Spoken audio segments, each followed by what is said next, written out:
বক্তৃতা করেছি যারা বেনাদোয়া কাজী সাহার ওরা কি বলছেন আমার মহসিন সাহেবের সঙ্গে আমি বক্তৃতা করেছি, আমি হায়দার আলীর সঙ্গে বক্তৃতা করেছি, ইব্রাহিম সাহেবের সঙ্গে বক্তৃতা করেছি, তারপরে আপনার ওই যে বেনিপুরের ফরমান মৌলানার সঙ্গে বক্তৃতা করেছি।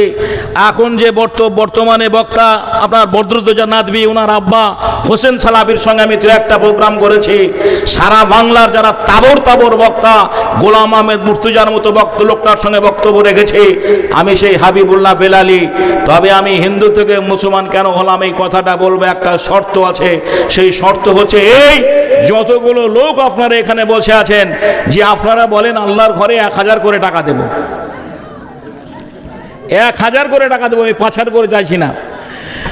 আর মায়েদেরকে এই সরকার এমন সুবহানাল্লাহ এমন ফেসিলিটি দিয়েছে, না অফিসে যেতে হবে, না রান্না করতে হবে, না খাতা ছাড়তে হবে, শুধু মাস গেলেই টাকা খালি ঢুকতেই থাকবে। নাকি বলছেন? মাস গেলে টাকা ঢুকতেই থাকবে। বন্ধুরা আমার, ভাইরা আমার, চাকরি না হোক তাও ভালো, কিন্তু অনেক কিছু দিচ্ছে তো। বলেন, একটা খুব গরিব মেয়ে, ওর ছেলে হসপিটালে জি কলকাতায় 200 টাকা দিয়ে দোয়া চেয়েছে। একটা গরিব মেয়ে হসপিটালে ভর্তি আছে কলকাতায়, ওর ছেলে ভর্তি, ও ছেলে ভর্তি আছে, 200 টাকা দিয়ে পাঠিয়েছেন, দোয়া চেয়েছেন। আল্লাহ রাসূল বলেছেন 3 জন ব্যক্তির দোয়া কবুল হয়, তার মধ্যে একজন মা বাপের দোয়া যেমনি সন্তানের কবুল কাজে লাগে, আল্লাহ নবী বললেন সুফি আলেমের দোয়া কবুল হয়। আর কি বললেন নবী? বললেন মুসাফিরের দোয়া কবুল হয়। আমি কয়েকটা দিন ধরে প্রোগ্রামে রয়েছি। গতকালকে মঙ্গলকোট থানা, পূর্ব বর্ধমান, গ্রামটার নাম কল্যাণপুর, সেই জায়গায় আমি বক্তব্য রাখতে গেছিলাম। ওখানে প্রধান বক্তা ছিলেন সিদ্দিকুল্লাহ চৌধুরী সাহেব, দ্বিতীয় বক্তা ছিলাম আমি। উনি আসতে দেরি করেছিলেন, আমাকে আগে দেওয়া হলো। 3.5 ঘন্টা বায়ান লাগলাম। এর চাইতে 4 গুণ প্যান্ডেলটা বড়, একটা লোকও উঠে যায়নি। যারা দোকান বসিয়েছিল খোঁজ নিয়ে দেখবেন তাদের দোকানে ব্যবসা বন্ধ হয়েছিল।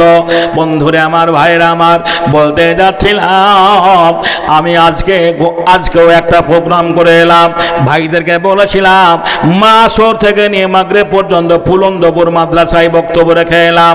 সেখানে কি বলছেন আমার মুকুন্দপুর মাদ্রাসায় বক্তব্য রেখে এলাম। শুধু কালেকশন, মোটা কয়েকটা কালেকশন করে দিয়ে মাগরিবের আজান হয়ে গেল। সেক্রেটারি বলছেন ভাই যদি একটু সময় দিতেন তাহলে ভালো হতো। বলে না, মাগরিবের পরে আপনি অন্য বক্তা দিয়ে কালেকশন করে নেবেন। বন্ধুরে আমার, ভাইয়ের আমার, আজকে এই প্রোগ্রামটা আছে বলে সেখান থেকে মাগরিবের নামাজটা পড়ে আপনাদের এখানে এসেছি। আসার পরে এশার নামাজ পড়লাম, পড়ার পরে বসে আছে, এই দিচ্ছে ওই দিচ্ছে। আল্লাহ করে যা করে ভালোর জন্য করে। হয়তো এই সময়টুকু পেতাম না, আরো 2-3 জন বক্তা আসেনি, নাকি বলছে না? 2-3 জন বক্তা আসেনি, মহরম ভাই আসেনি। বন্ধুরে আমার, ভাইরা আমার, সেই দিকে লক্ষ্য রেখে একটা কথা হচ্ছে, এখন এটা সোনানি জলসা নয়, এটা তাবলিগি জলসা নয়, এটার একটা উদ্দেশ্য রয়েছে। উদ্দেশ্য হচ্ছে আল্লাহর ঘর মসজিদ। নবী বললেন মাম্বান আলিল্লাহে মসজিদান বানাল্লাহু লাহুল বাইতান ফিল জান্নাত। যারা আল্লাহর জমিনে একটা জায়গা কোনো মসজিদ করে দিল, মসজিদ তৈরি করার জন্য আনুষঙ্গিক যা কিছু দান করলো, মহান আল্লাহ তাদের জন্য প্রতিশ্রুতি দিয়েছেন, ওয়াদা করেছেন, অঙ্গীকার করেছেন, জান্নাতের ভেতরে তাদের জন্য একখানা ঘর তৈরি করে রাখা হবে। এহেন সুসংবাদ পেয়ে ভাইরা আমার, আজও যদি ঘরে বসে থাকি তাহলে সুবহানাল্লাহ, আমি আগেই বলেছি আমরা দুনিয়া কামাই করা মানুষ, আখেরাত কামাই করার জন্য নয়। যদি আখেরাত কামাই করার জন্য আপনাদের মনে ইচ্ছা থাকে, আগামী দিনে এই জলসাটা আপনার আমার জীবনে নাও আসতে পারে, আপনার আমার জীবনে নাও আসতে পারে। জোরে বলেন ঠিক না বে ঠিক? বন্ধুরে আমার, ভাইরা আমার, জলসা বারবার হয় না, কয়েকটা বছর পরে জলসা হয়। সুবহানাল্লাহ, বলতে যাচ্ছিলাম এটা আপনার জীবনের শেষ জলসা মনে করে একবার নিয়াত করুন, আমি আমার বাপের নামে 1000 টাকা দেব, আমি আমার মায়ের নামে 1000 টাকা দেব। আমার একটা বোন তার সন্তানের জন্য দান করেছে রব্বুল আলামিন। সারা দুনিয়ায় যতগুলো ডাক্তার আছে সব চাইতে তুমি বড় সার্জন, বড় ডাক্তার। আজ চিকিৎসাধীন অবস্থায় পড়ে রয়েছে। যে ডাক্তারের কাছে গেলে পরে, যে ওষুধ খেলে পরে ছেলেটা আরোগ্য হবে, ভালো হবে, সুস্থ হবে। আল্লাহ গো তাকে শেফা দান করো। আজ বিলবাস রব্বান নাসসমান দা সাবিল্লা সেবাও কাসেবান লাইগাদেরো সাকামা রব্বানা তাকাব্বাল মিন্না ইন্নাকা আনতাস সামিউল আলিম। আমিন সুম্মা আমিন।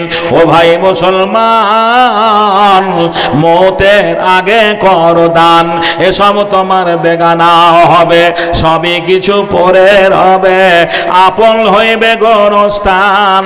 ও ভাই মুসলমান, মওতের আগে করো দান। আজ যদি আপনি হসপিটালে থাকেন, কালকে সকালবেলায় আপনার দুটো মেয়ে খবর পেয়ে ছুটে যাবে। কেউ 1 কিলো আপেল নেবে, কেউ ডিম সিদ্ধ করে নেবে, কেউ বন্ধুর মান এটা ওটা করে নিয়ে বলবে, আব্বা গো আমি তোমার সেলিনা এসেছি, আব্বা গো চেয়ে দেখো, কথা বলো আব্বা। আব্বা তোমার এমন কেমন করে হলো? হায় হায়, হসপিটালে থাকলে কেউ না কেউ দেখতে যাবে, কিন্তু ওরে পুলিন্দার মুসলমান ভাইরা শুনে নিল, ওই কবরে রেখে এলে একটা লোক কেউ দেখতে যাবে না, যাবে না। একটা উপায় রয়েছে। আল্লাহর নবী বললেন, তোমরা বেঁচে থাকা অবস্থায় বেশি বেশি করে দান করো, বেশি বেশি করে দান করো। আমি কথা দিয়েছি